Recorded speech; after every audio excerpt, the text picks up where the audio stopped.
of the world, thank you for joining us in this webinar on the basics of writing a grant proposal. This webinar aims to provide practical tips to individuals and organizations who are applying or intend to apply for grants, whether to fund an advocacy, a passion, or research project from both public and private institutions. You will probably agree with me when I say that Filipinos are among the most prolific when it comes to forming organizations. Whether in Toronto, New York, Bangkok, or Jeddah, these are the places that I've been previously assigned to. I've observed that Filipino community organizations have become a permanent fixture of the global Filipino diaspora. And it's no different here in the United States. In fact, every single week, we get invited to several Filipino community events. Of course, we welcome these invitations because they're a good way to get to know our kababayans in the US better, and also to see how we can work together in promoting and protecting the welfare of the overseas Filipino community. In my dealings with many Philcom groups, it is heartwarming to know that many of them are cost-oriented. In fact, many even have converted themselves into 501c3 organizations. And they support causes both in the US and the Philippines through various projects and activities.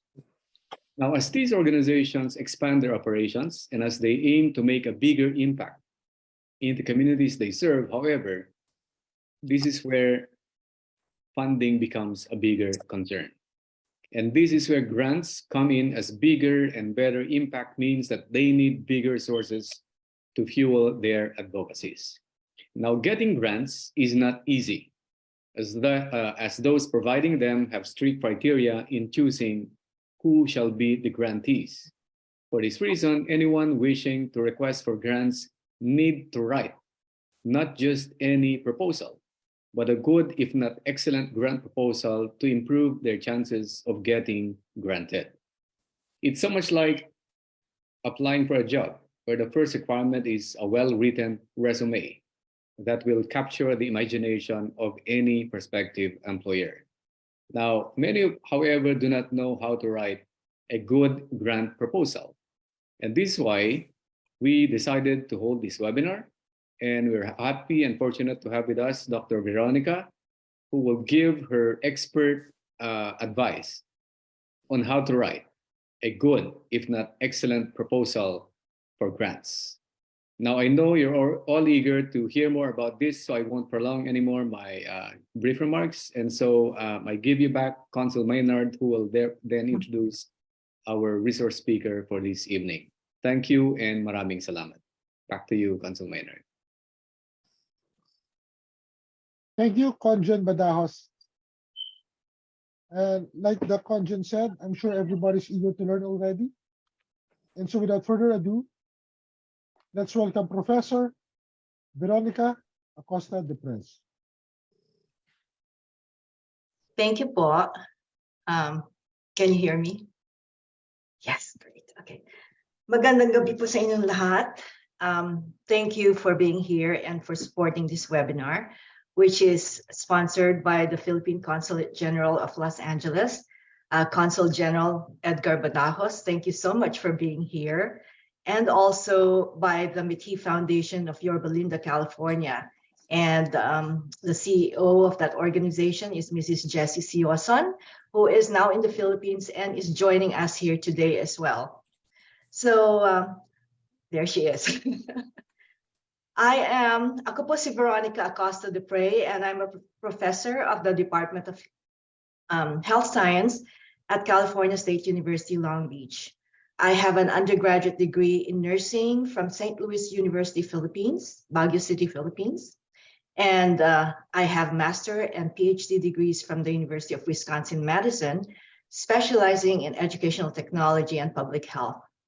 My professional research interests, in which I have several publications and presentations, are in the areas of curriculum design and development, program evaluation and assessment, international and global health, multicultural education, community-based participatory research, as well as program planning and evaluation. More recently, I have been interested in investigating the association between technology and health, having examined in the research mobile technology use, specifically among adults who are 55 years and older, and investigating the association between mobile device use and quality of life and mental and physical health. I have been fortunate to be a recipient of independent as well as collaborative funded grants on program assessment and evaluation, as well as research grants on healthcare access and community-based participatory research. I was also a recipient of the federally funded HRSA grant that produced a biotourism and disaster preparedness curriculum to train students as volunteers, staff, and managers in the event of a disaster. Altogether, in all my 23 years of service, I have accumulated about $20 million in terms of funded grants. So your presence here in this webinar is really exciting because this means that you have valuable research to do, like Conjen said, or a particular nonprofit to build, or a community resource you are passionate about developing. And you have a distinct vision for how something could be improved or advanced. And you're ready now to ask for funding or other support to help this vision become a reality. As you reach towards this unrealized vision by developing a grant proposal, you should think about successful grant writing as an act of imagination, as Professor Kate Vieira from the University of Wisconsin-Madison says. Grant proposal writing is a creative process like fiction writing, which are the works of the imagination. She recommends approaching the task of writing a grant proposal with an attitude of wonder and excitement as you strive to turn your ideas into something real. So you have a great idea and you think that you're the best person to achieve the goal. Now you just need to convince others to get excited about this vision as well. So in this webinar, I will explore some ways of thinking about grant proposals and advise about the process of planning and writing a proposal, as well as where to look for grants. We will consider grant proposals such as the overall purposes, audiences, and expectations in order to make this information applicable across a range of contexts. However, like I said earlier, this general approach has limitations. First, you will need to get more tailored advice about grant writing within your specific discipline or sphere. And second, you'll need to follow very closely the exact instructions about proposals from granting agents to which you are applying. So talk with your colleagues, mentors, like previous grant recipients, the funding agency group you're applying to, and trusted advisors in your field to learn more about what successful grant proposals look like, especially in your situation, and to get feedback on your plan and the process of drafting the proposal. So before you start writing your grant proposal, you would need to consider the following. Develop a specific, meaningful, actionable plan for what you want to do and why you want to do it. Also consider how your plan will achieve positive results. Also locate a granting organization or source that funds projects like the one you have in mind. And then research that organization to make sure that its mission aligns with your plan.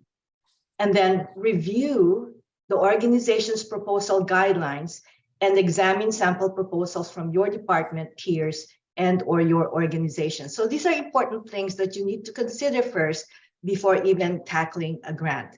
And when you've done all this, you're ready to start drafting your proposal. So a grant proposal is very clear.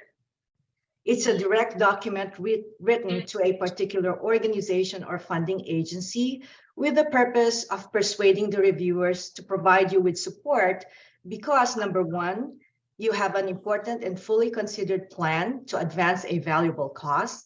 And number two, you are responsible and capable of realizing that plan. So as you begin drafting your grant proposal, you need to ask yourself, number one, who is your audience?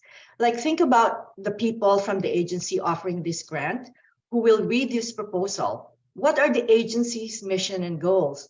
What are its values? How is what you want to do aligned with what this agency is all about? How much do these readers know about what you're interested in? So let your answers to these questions inform how you present your plan and also the vocabulary that you use, how much background you provide, and how you frame your goals. In considering your audience, you should think about the kind of information these readers will find to be most persuasive. For example, is it numbers? If so, make sure that you provide and explain data. Or is it testimonials? Maybe you can look for recommendations from other collaborators, or is it a historical precedent? So think closely about how you construct your argument in relation to your readers. Second is the particular expectations of that particular grant. Pay attention to everything the granting organization requires of you. For example, your proposal should adhere exactly to these requirements. If you receive any advice that contradicts the expectations of the particular situation, including from the website itself, right? Ignore it. Make sure to study representative samples of successful proposals in your field or proposals that have received the particular grant that you're already applying for.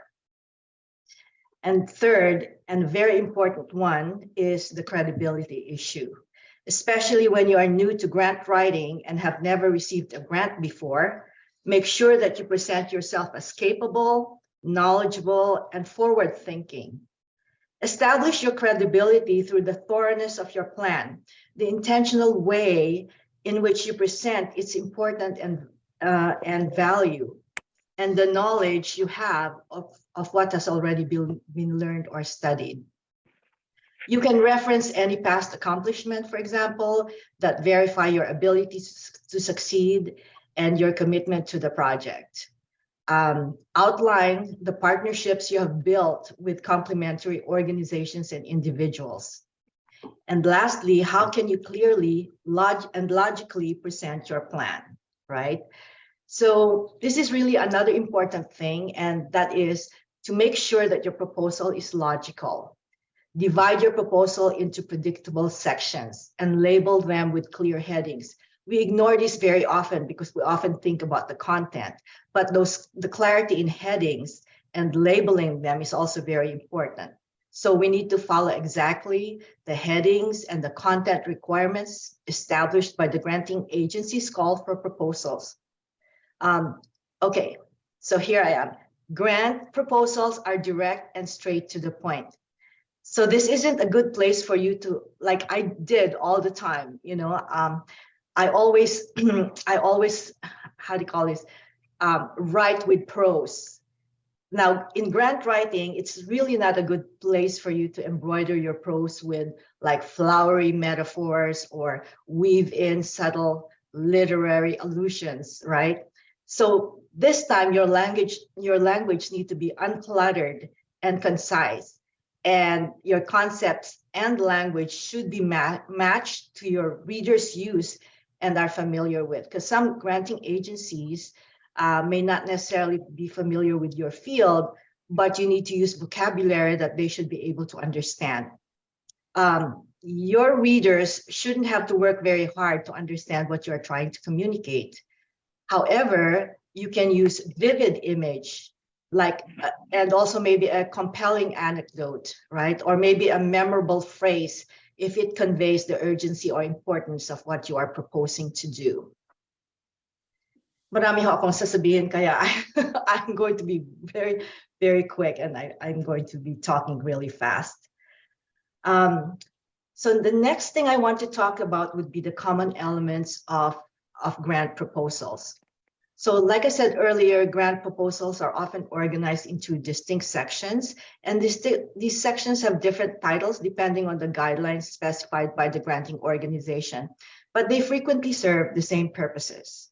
So in what follows, I will identify some of the main elements of a grant proposal and consider the work that needs to go in each section and provide tips for successfully composing these sections. However, we need to remember that as you write your proposal, again, you need to follow the grant's guidelines and you use the exact headings that are provided by the call for proposals. So the first element in a grant proposal will be a short overview, or also known as the abstract or executive summary. Here, you would present the most important elements of your proposal in as few sentences as possible. However, for longer proposals, you might want to use a full page for this overview, but for other proposals, you might just have to condense it into just one paragraph. And in the short overview, you might want to answer some questions like, what's the purpose of or goal of your project? Especially or if you're establishing a need, what is the need you're addressing? Or what's the problem you're trying to solve? What are the expected outcomes of your project and how will you achieve them? How will you assess or verify the success of your project? Why is your project important? And also very briefly, who are you? They really want to know who you are and how, your vision, mission, and goals of the organization matches the grant proposal. So, like I said, let the mission and purpose of the granting institution again inform your abstract. You may even want to incorporate key terms and concepts from the organization's mission statement into your summary. All right, the second element of a grant proposal is the examination of a need or problem. It's also known as the statement of need, a problem statement, statement of problem, needs assessment, or literature review. So here, your project is important because it's responding to a gap in resources or knowledge or opportunity that really needs to be filled, right? So in order to establish the value of your project, you need to clarify the need or problem that your project responds to.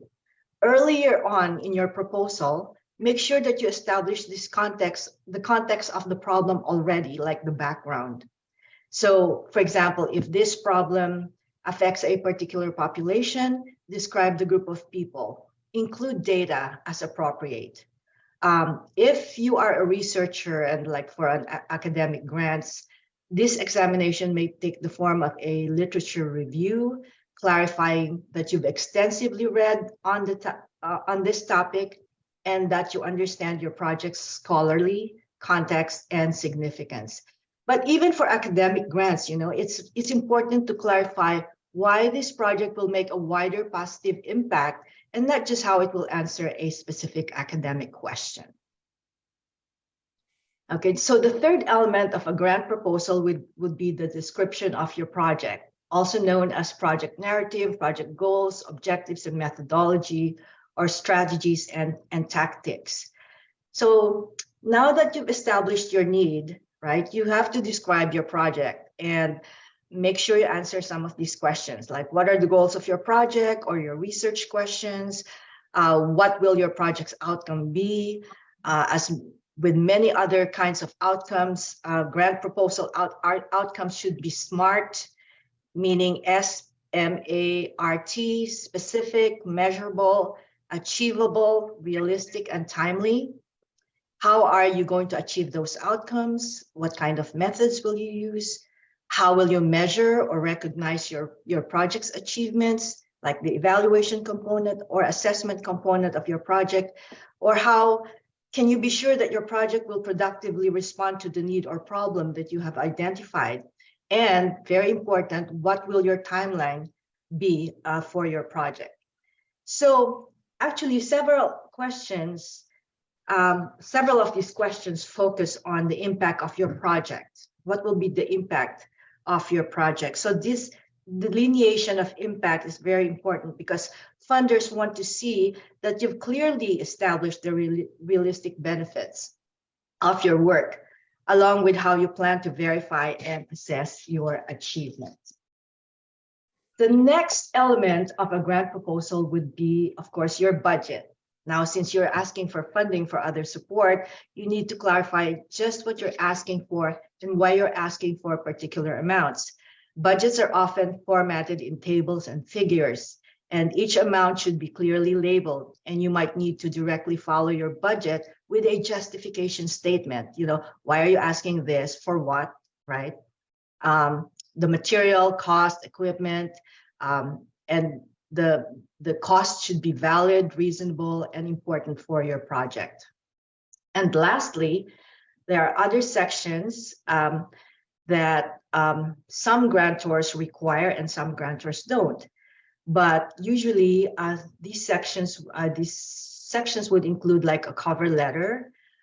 These often serve to personally introduce you as the grant-seeking individual organization.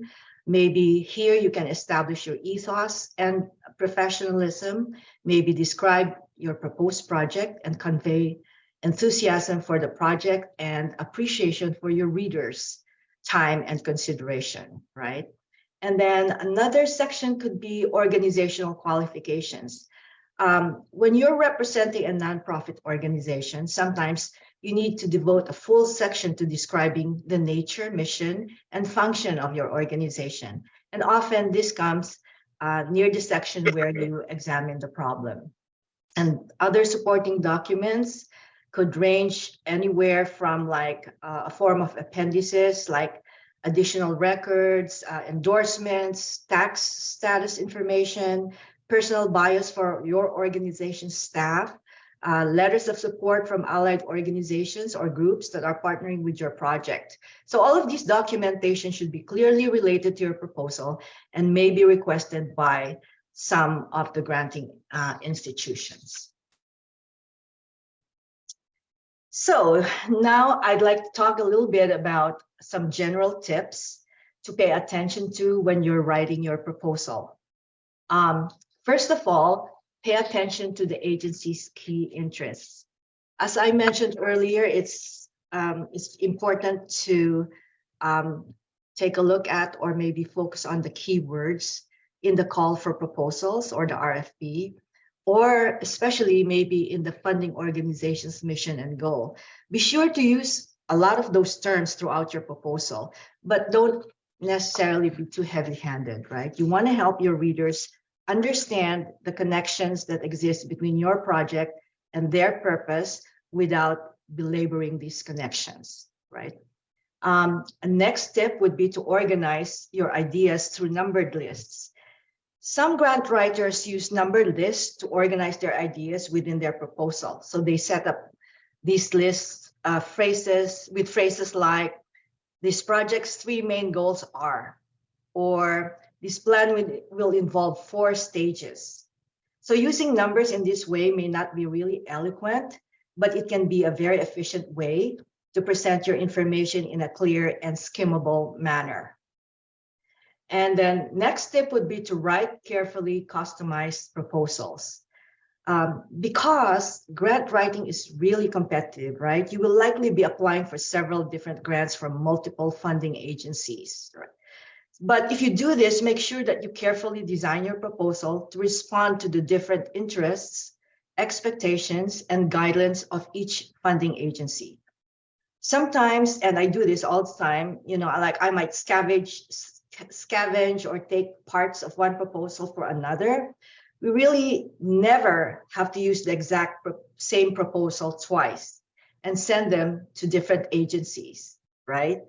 Additionally, when you apply to more than one source at the same time, be sure to think strategically about the kind of support you're trying to ask from which organization. So for example, do your research to find out which source is more likely to support a request for materials, or which source is more interested in covering the cost of personnel, for example, right? And then another tip would be to go after grants of all sizes. Pay attention to small grant opportunities as well as big grant opportunities. In fact, sometimes securing a smaller grant can make your appeal to a larger grant more attractive. Showing that one or two stakeholders have already supported your project definitely can bolster your credibility. And a last general tip would be, of course, don't give up on writing. As Congen Edgar Badajos just said, writing a grant proposal is hard work, and it requires you to closely analyze your vision and consider critically how your solution will effectively respond to a gap, a problem, or a deficiency. And even for seasoned grant writers, like me, the process ends with rejection. Like for every 5 grants I write, there's only one that gets funded in the end. But while grant writers don't receive many of the grants they apply to, like me, I always find the process of carefully delineating and justifying my objectives and methods to be very productive. It's a learning experience, and it's really exciting because the more you write, the more the clearer you see what your goals and objectives and your mission and visions are in your organization. And also, when you're writing closely about your project, helps you really think about and assess, regardless of what the grant committee decides. You get better and better as you write out what your objectives are and what you'd like to do and what your dreams are about your organization, right? And of course, if you do receive a grant, the writing won't be over. Many grants, almost all, actually require progress reports and updates, so be prepared to keep on writing. All right, so the next slide is actually what the definition of a grant is from Business Dictionary, and that is, a grant is a bounty, contribution, gift, or subsidy in cash or kind bestowed by a government or other organization called the grantor for specified purposes to an eligible recipient called the grantee. Grants are usually conditional upon certain qualifications as to the use, maintenance of specific standards, or a proportional contribution by the grantee or other grantors. So some grantors actually want you to be able to contribute something also to the grant, in kind, or maybe in cash or service, or something like that.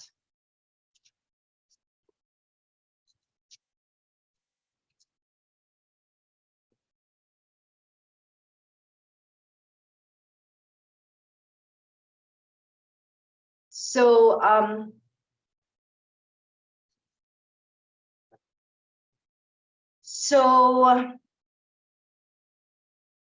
the hot topics of nonprofit conferences are big and small.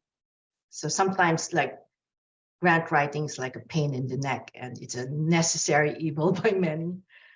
Sometimes seen by others, at the very least, it's an inconvenience and annoying task.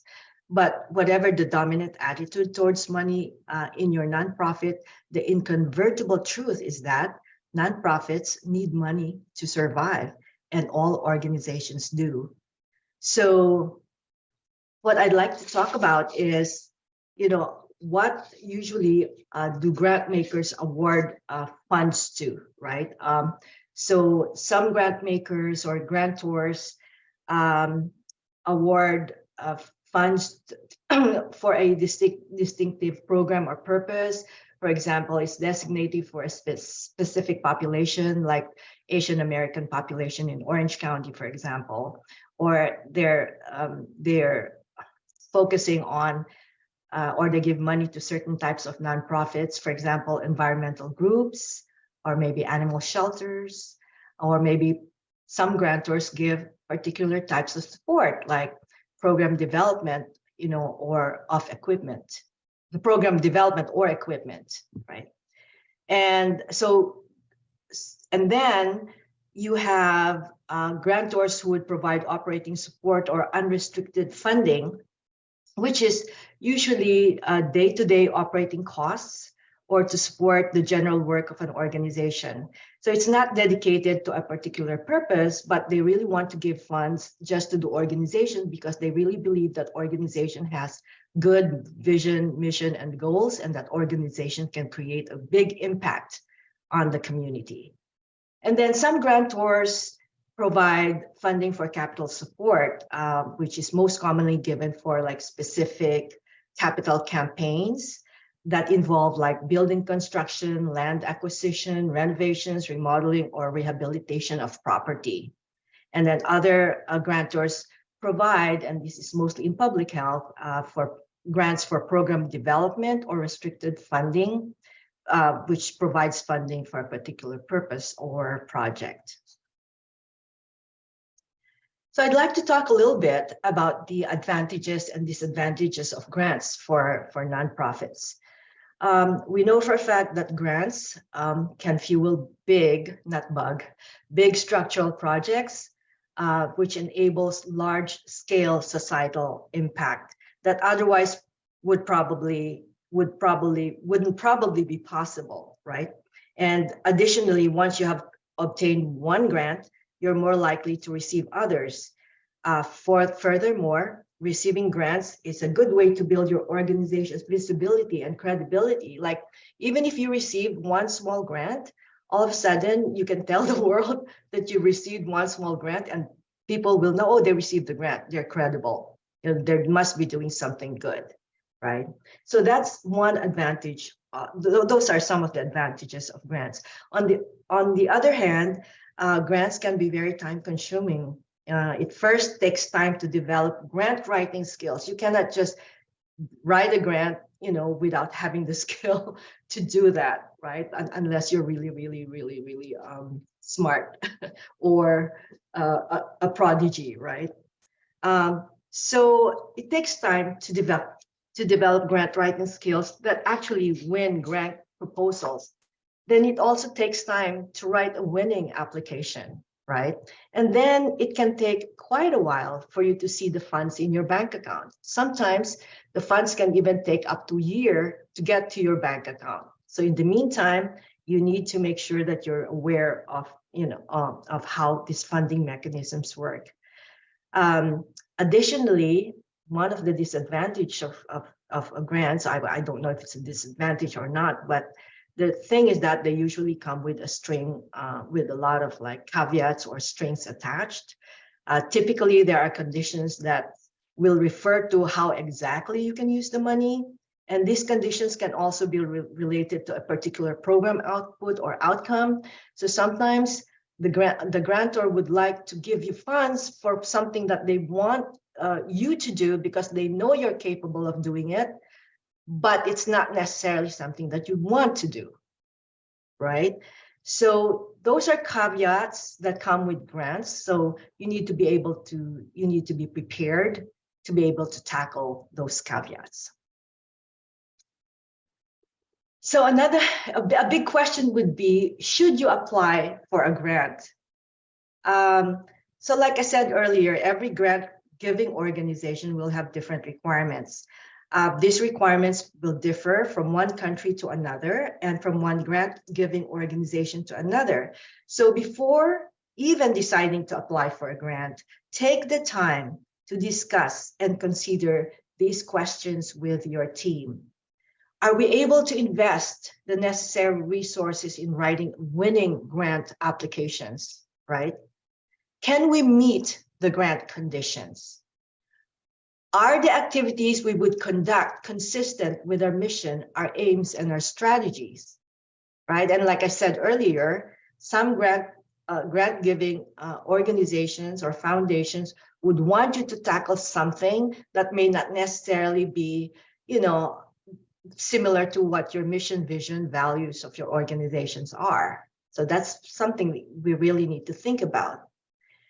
And very important, can the activity, you know, that the grantor funds continue after the grant funding ends? And that's something that a lot of granting institutions really want you to do, would be to come up with programs that would sustain itself even after the grant ends. And sometimes if your organization is set up only for short term, you may not want to apply for a grant, which really wants you to have sustainability over a longer period of time. And then another question would be, what do you need to be funded? And why is the grant necessary for your organization to continue the work?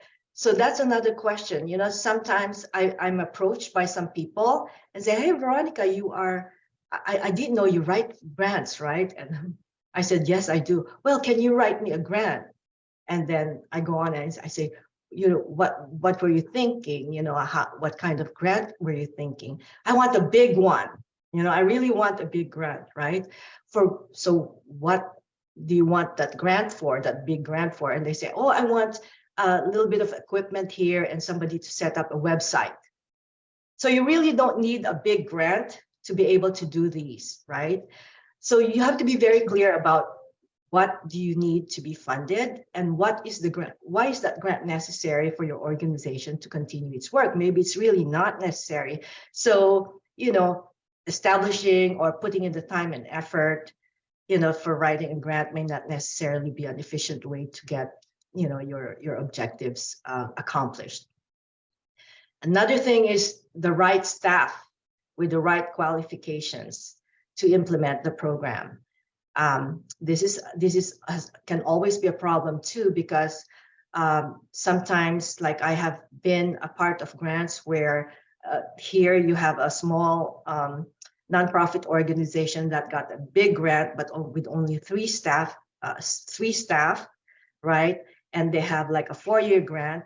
And then on the first year, when they're supposed to be accomplishing the first year objectives, they're just hiring staff. And then on the second year, that's when they start accomplishing the objectives they had in the first year.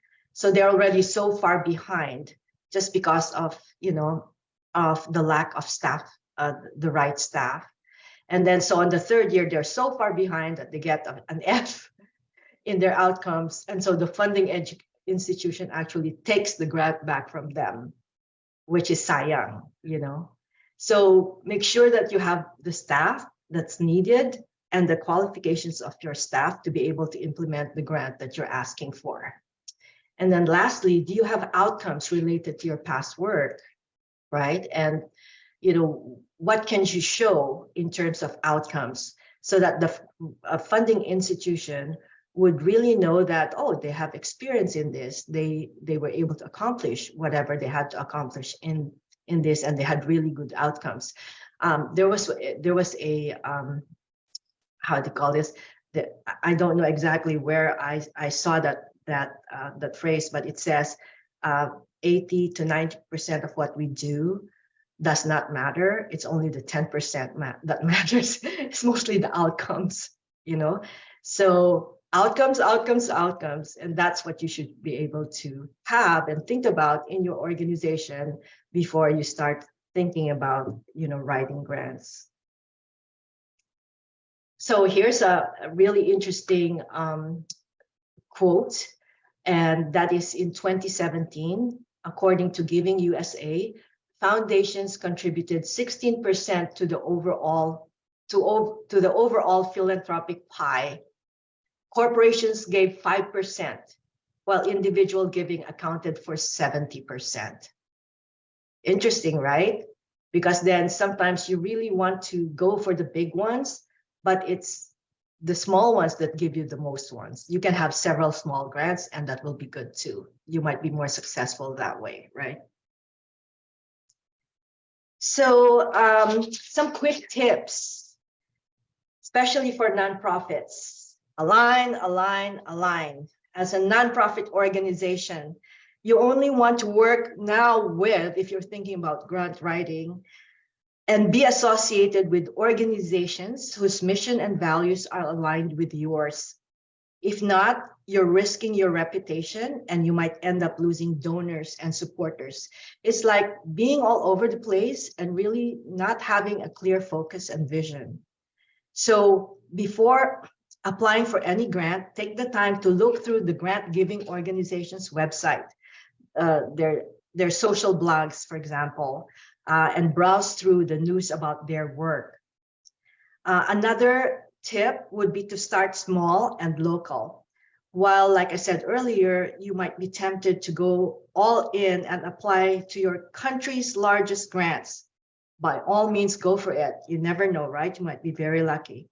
But it might still be smarter to start small and local, especially if your organization has never applied for a grant or doesn't have a large number of donors. Then local funding is really the best place to start. Starting with small local grants help you build expertise with the application process, and also would help you build credibility that you need to then apply for bigger grants. Another tip would be to make a budget. So in your meetings as nonprofit organizations, outline the project or the initiative you need funding for way before you even think about the grant, right? And then determine the exact amount you need to fund that said project. So that will make your grant application more precise and the application process smoother.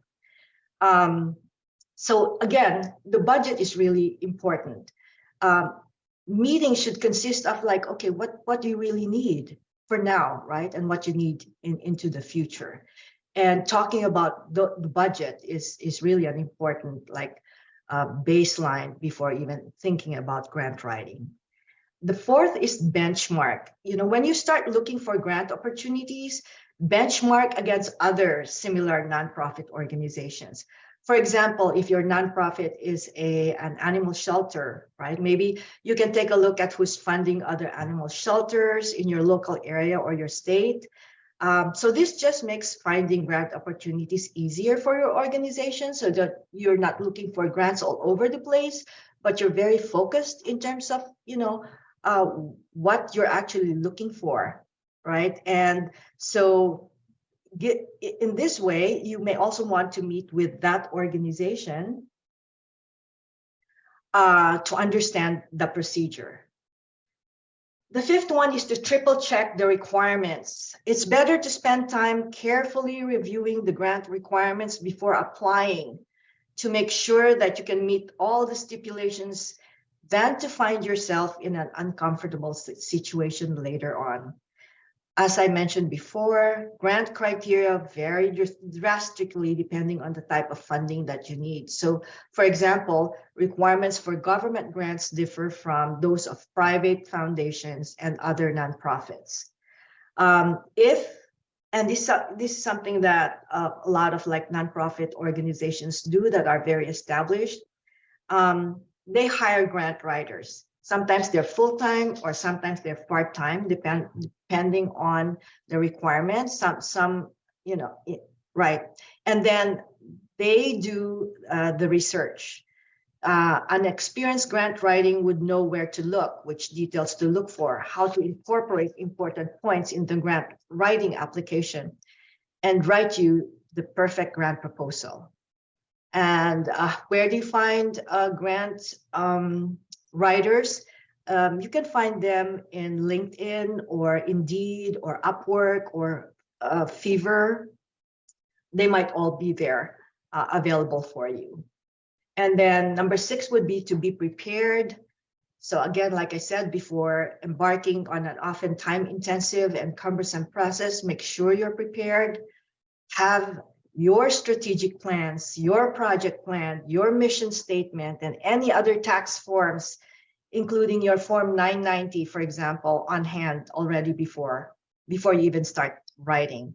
And be sure to check the application deadline and adhere to the rules.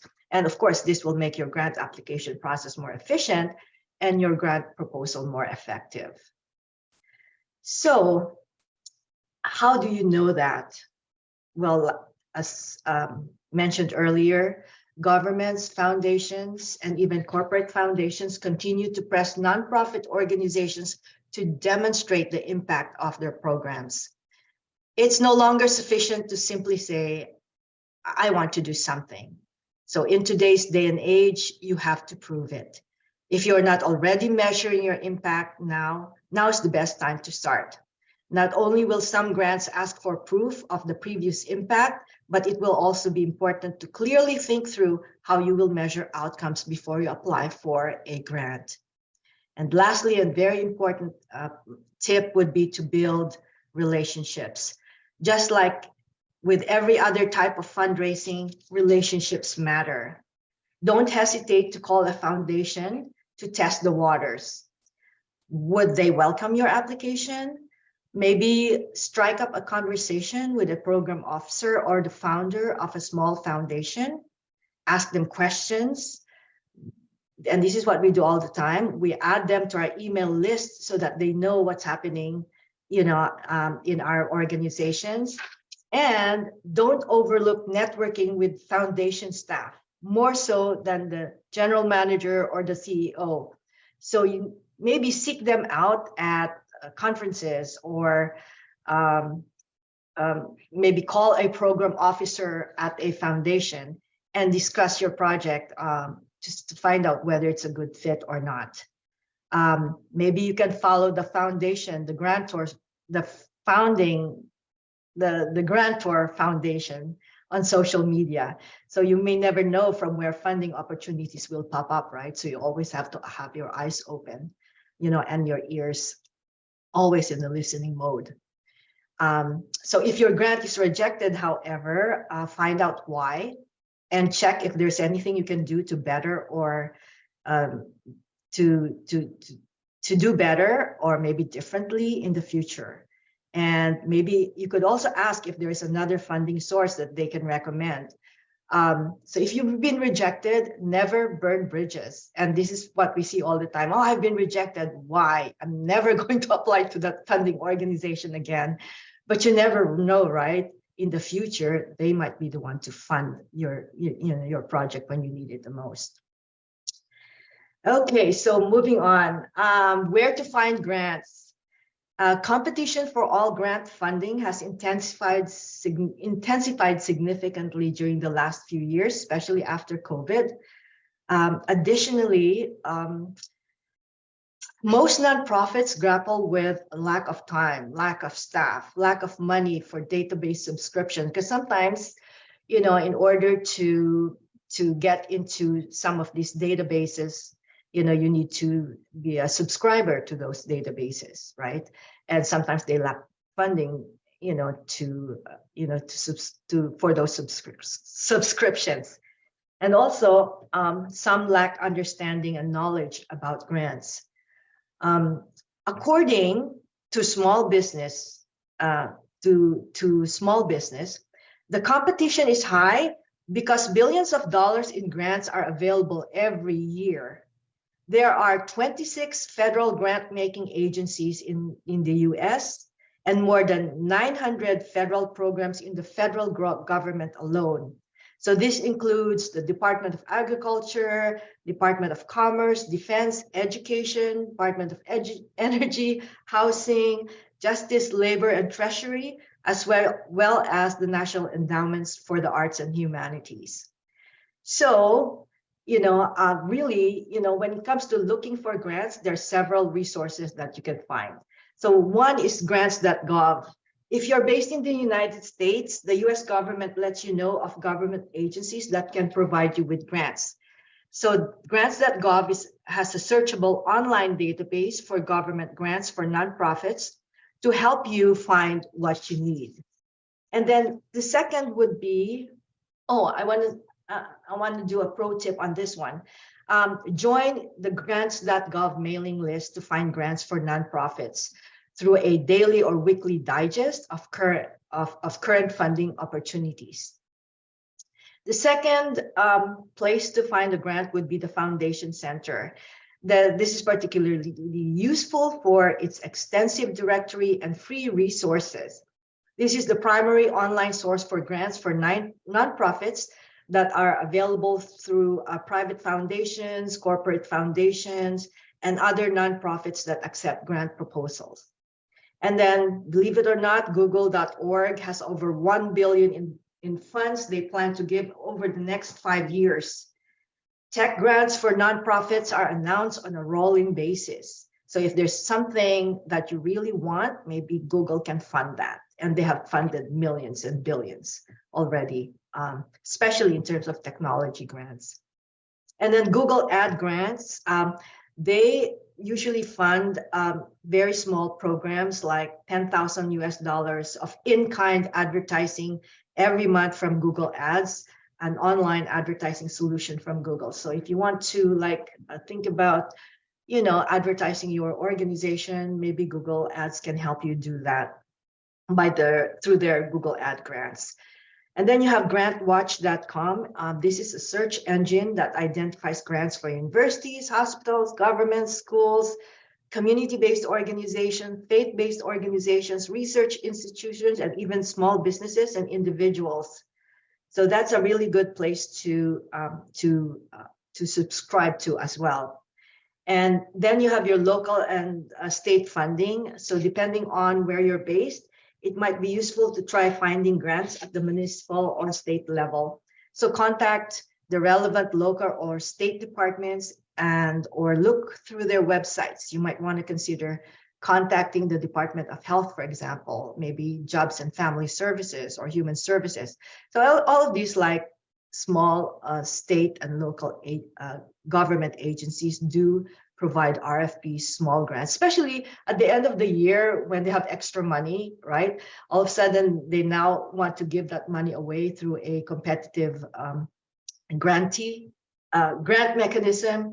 And so they have a very small window of opportunity where, okay, we have this money, we need to fund this in the next month. So come up with your grants so you can apply for those ones. And they're usually pretty good.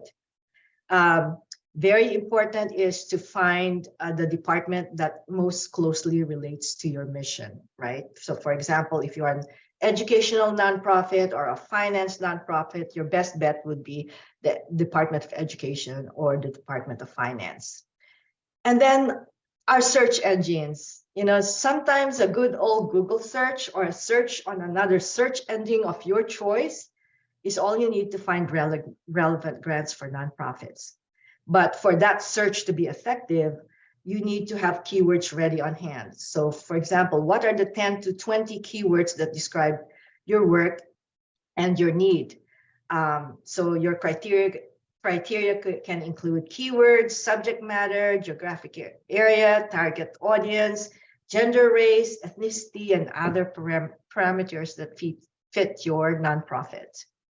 Next would be GuideStar, which provides information on all kinds of nonprofits, including foundations. You can register through GuideStar for free and use the advanced search capabilities to find 990 PFs of foundations. And then, of course, often underutilized resource is your board members who are potential grant goldmine. As you do your research for funders, take note of foundation trustees and staff and forward those names to your board to see if there are any connections, or they know of anyone there. So consider asking your board members if they know of any family foundations, corporate foundations, or other grant makers who might be interested in supporting the work of your nonprofit. And lastly, go outside the box. So look around, even annual reports and newspaper articles. Sometimes there are newspaper articles there that say, oh, this program was funded by this organization. So, make sure that you keep your eyes open on what you read. Who is giving to organizations that are similar to yours? So put any like-minded funder on your mailing list and start sending them materials about your organization or whatever your charity work you do. Make sure you put them in your mailing list. And then also maybe joining a national professional organization such as the Association of Fundraising Professionals, or AFP. There will be a local chapter where you can attend meetings, network with fellow fundraisers, and learn about local opportunities. And we did this a lot. We would join their meetings, and we would meet with other organizations, and we would get together to have a multidisciplinary proposal or something that we could write, and that usually works really, really well. Finally, there are other resources right here in the next slide. So there's a lot of resources that are available for grant writing. All right, so lastly, your turn, over to you to apply or not to apply, which ones to go for. What should be the ratio of grants to other income resources? How do you write a winning proposal? Where to find them? So grants really can be tricky, right, to figure out, especially for smaller nonprofit organizations. However, the more time that you put into preparation, the better your results. So take the time to get ready, prospect, and understand how, why, and what, and where your organization excels in providing services. Grant seeking is not a one-off, right? Successful nonprofits commit to creating a grants program by researching grants all the time, learning as much as possible about grant writing, and making applications for grants frequently. Like they say, seek and you shall find, and when you seek, you shall find, right? So it's really important to have that in mind, to have the willingness, the enthusiasm, the creativity, the energy to be able to put into grant writing, because it's a skill that people need to develop and have experience with in order for them to be proficient. Don't be discouraged by the inevitable ups and downs. For example, you always have to start somewhere. 2 years, 3 years from now, if you always think about someday I'll do this, maybe someday when I find somebody who can help me out, I'll do this, that someday will always be there. 2 or 3 years from now, you're still in the same position someday because you've never started somewhere. So just keep it up through thick and thin. You usually need one yes for all of it to pay off. So I think that's all I have to say. And I guess the next part is our Q&A, right? Yes, ma'am. Okay. Thank you so much. Thank you. That's a very comprehensive presentation.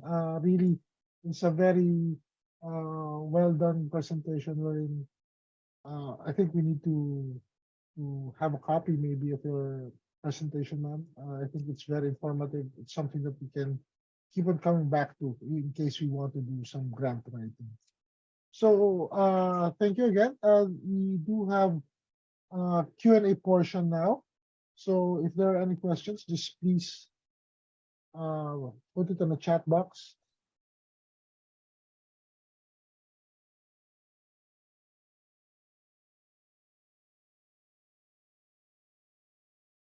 I have one question here. Mm-hmm. Are there risks to be considered before applying, or is it usually grants are risky, or is there a possibility that there might be some risks that maybe those who are requesting for grants may not have considered? Risks. What were you thinking of, for example? Maybe I think maybe they were asking something like they might have to give something in return to the grant provider. Yeah. A promise that they would have to agree on just to get the grant, something like that. This might be some of the cases that they might encounter when discussing a possible grant with a provider. Right.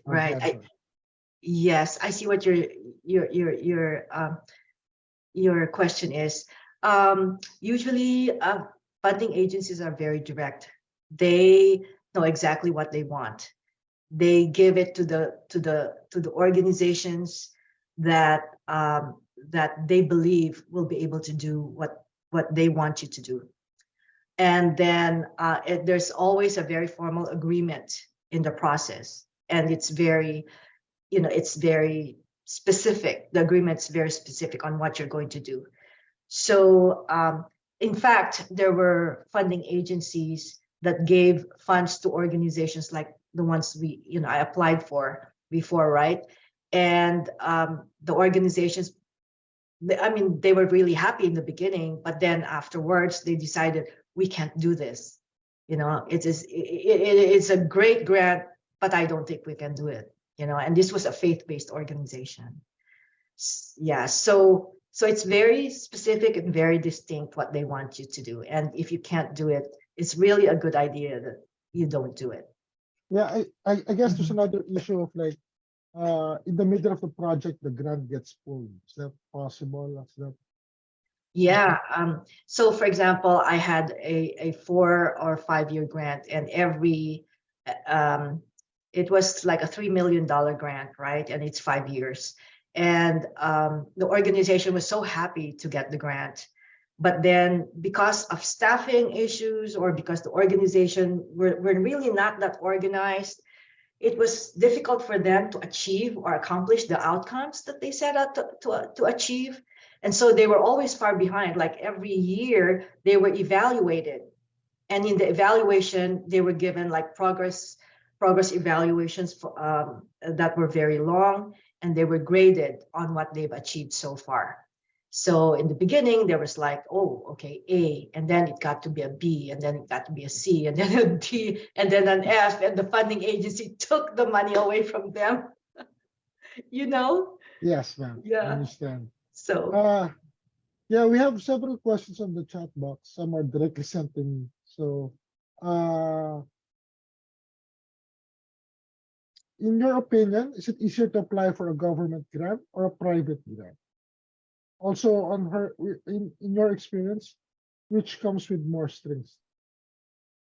government grants are very hard to get because they're very specific, and they need all the papers that are required. Some private foundations can be really easy. All they want you to provide them is 2 pages of your proposal or 3 pages of your proposal. And as long as you can establish your credibility, they will be able to give you the grant. So it depends. It depends on, for example, what kind of grant you're asking for, right? Do they give grants for individuals too, or just organizations? They do give grants to individuals as well. Especially after COVID, we've seen the influx of so many individual grants, business grants, that were coming from both foundations as well as government institutions, right? And some of the government grants were very lax in terms of their requirements because it was COVID, and they just needed to give the money away. And that was a good time to be able to apply for grants because they gave it to you, and whether your outcomes are good or not, do it. Just do something, and just fulfill whatever you need to fill. It was easy, right? Now, so it depends. That, there are times like right now, there's money overflowing. Like a lot of there's a lot of foundations wanting to, give grants away, especially at the end of the year during tax time, and they, giving grants is a way to deduct, as a deduction in their foundation, so they can do that. So timing is really interesting also, and then it depends on, for example, if you are in health and human services, there's always like a rolling grant proposals available. Housing and development is another one where you have, and then the Department of Agriculture for nutrition, diabetes, and chronic disease, for example, that's rolling grants as well. Yeah. But yeah. Excuse me, Veronica, Yes. can you hear me? Yes, I got a quick question before I leave. Since most of the nonprofit organizations here in United States they were all registered here. So when we ask for funds or grants, can we use those funds to fund our project or deliver our funds to help somebody else outside the country, like say for example the Philippines? Right. Yeah. Can we use the grants that we receive from this organization to fund our project? Let's say, for example, we have a Yeah. what do you call this scholarship program, or Mhm. helping the needy, or feeding the program, or Mhm. those kind of things. Are we Right. allowed to use the funds? Yeah, well, there are like international funding agencies. For example, the Bill Gates Foundation Mhm. would allow that. You have Google, the Google Foundation. There are so many like private foundations that would fund like overseas projects. But Oh, there. government grants usually fund only in the United States, Yeah. right? Over Yes. here in United States. That's Yeah, my yeah. my Yeah. my questions. All right, thank you so much. You're welcome. Yes, ma'am. So I guess what we were discussing a while ago ties up with one of the questions on our chat box. Like he was asking, do we need to be a 501c3 nonprofit organization or foundation to get a grant? I think you've answered that. Na hindi naman Yes. kailangan. Did I answer that? You said like even individuals can Yes, ask. individuals can get grants also, or can get money in the form of grants. Ma'am, could you share which project was the most recent that you applied for a grant for successfully? So the most recent is a project. It's about a 2.5 million project where we are working with the Sherwood Valley Band of Pomo Indians in Willits, California, to try to get their recreational areas smoke-free, especially because they're right next to a casino, and the recreational areas there are basically just, they're very small and they're very public, where there are children, playing, and those are the only playgrounds they have. So getting those like recreational areas smoke-free would be a good thing. So that's the latest one that I'm working on right now. Ma'am, are you available to consult in case an organization or an individual or wants to draft a grant, and will they be able to reach you and get your assistance? Mhm. Yes, I definitely can do consulting, but yeah, I just want to make sure this. I really appreciate this opportunity to talk about grant writing, because I've been approached a lot of times to write grants, but then one thing that people did not have in their mind is a clear vision exactly of what they want, right? Yeah. So you need to have that clear vision, and what is it? And then another thing about grants is that being very creative would really, really help, right? Like for example, if you're trying to apply for a grant that people have done before, then more than likely they might not give it to you because it's already been done.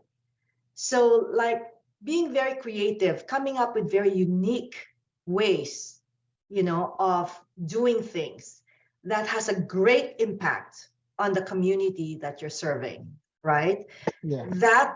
Those grants will be good. So again, answering your question, I would like very much to help out, but before approaching me, it would be very nice to have the exact thing that you have in mind, right? What's your purpose? What's your mission? How much are you looking for? How big is your grant? Or that if you already have a proposal, I can kind of help read through the proposal to see if it's good, But again, that takes time because I have to look at your proposal in connection with, the RFP, so that I know what kind of feedback I'll be giving you. You know what I mean? Yes, Yeah. ma'am. I guess what could help also, so that they don't come to you like out of nowhere. And since you've written so many grants in the past, do you have a set template or something that we can, that people can copy in a sense, no? So that they would, at least when they Yeah. come to you, you would already know what to look at because it's in the template that you would write a grant letter for. Yeah. So like I said earlier, there were elements of a grant that were the Yeah. most common. Though that's the most common ones. But then certain funding organizations have their own templates. Ah, And okay. that's the one that you need to. Some funding organizations actually have their own like website where you just have to fill in specific sections of the website, you know, Mm, and okay. then you just you just submit it that way. Okay. You know, in our tech age right now, it's really amazing, you know, Yes, because I guess you that don't have also to helps write it them. all out. You know, just Yeah, fill but out sections. also that also helps them out because they would easily find what they need to Right. find. You know, they don't get lost in the whatever format that Yes. that the writer is doing. Correct. Exactly. Yes. Yes. So the keywords are really important. You know, whenever they have keywords there, sometimes even in the request for proposals, you copy exactly what they want. Just change a little bit and then copy that. You know. Yeah. I passed many exams by doing that. Yeah. Okay, so I don't see any more questions unless Mhm. anybody else want to know. Okay. Comments. So that ends our Q&A and ends our webinar entitled Grant Writing 101. We'd like to thank again Professor Veronica Acosta Deprez for sharing her expertise in grant writing. Thank you everyone for joining us this evening. Keep safe. Thank you. Thank you. Bye, everyone. Ma'am, can you stay on before? Okay. Okay.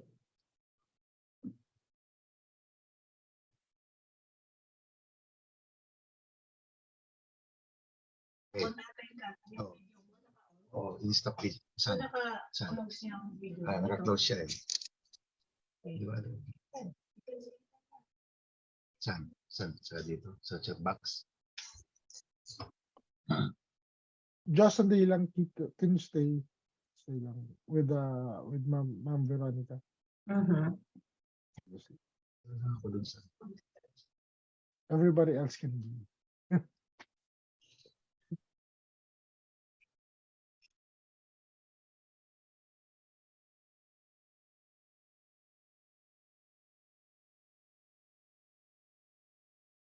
Was it informative, Maynard? Ma'am, really, it's more than informative. It's really enlightening, and these are some things that we are.